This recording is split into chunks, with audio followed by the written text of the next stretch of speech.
Hello friends, welcome to Sneha's creativity channel.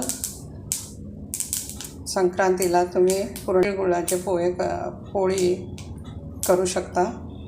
हे खूप सोपं आहे. त्याला सुकं खोबरं अर्ध वाटी आणि 2-3 वेलची आणि थोडंसं जायफळ घाला. हे बारीक करून घ्या आणि शेंगदाणे भाजून घ्या आणि तीळसुद्धा चांगलं भाजून घ्या. हे चटपट असं आवाज यायला पाहिजे तोपर्यंत भाजा.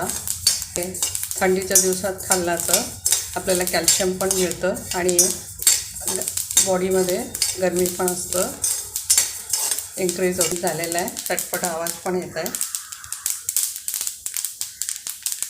त्याच्यामध्ये हे शेंगदाणे घालून बारीक पावडर करून घ्या.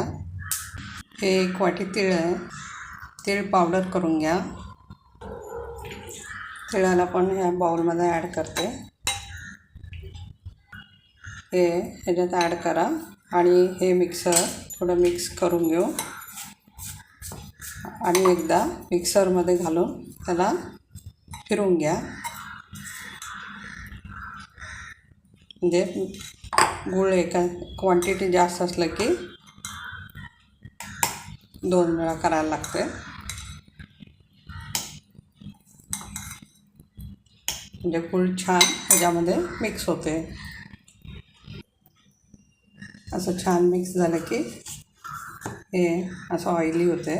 सगळं मिक्सर एकत्र करून घ्या आणि असे छोटे लाडू बनवून आपण लहान मुलांना देऊ शकता. आणि पोळीमध्ये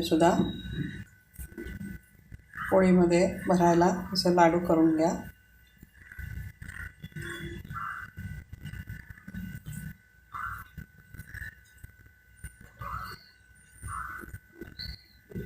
मी पीठ अगोदरच भिजवून ठेवले होते. ह्याच्यामध्ये गहू आणि मैदा मिक्स आहे. थोडं तेल घालून पाणी घालून असं मळून घ्या. आता पोळी करूया. तवा गरम करायला ठेवले. थोडं गोळा घेऊन ह्याला थोडं लाटून घ्या.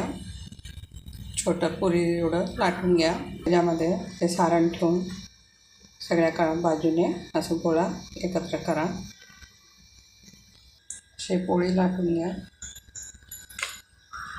अशी पोळी लाटल्यानंतर हे तव्यावर घालून भाजून घ्या.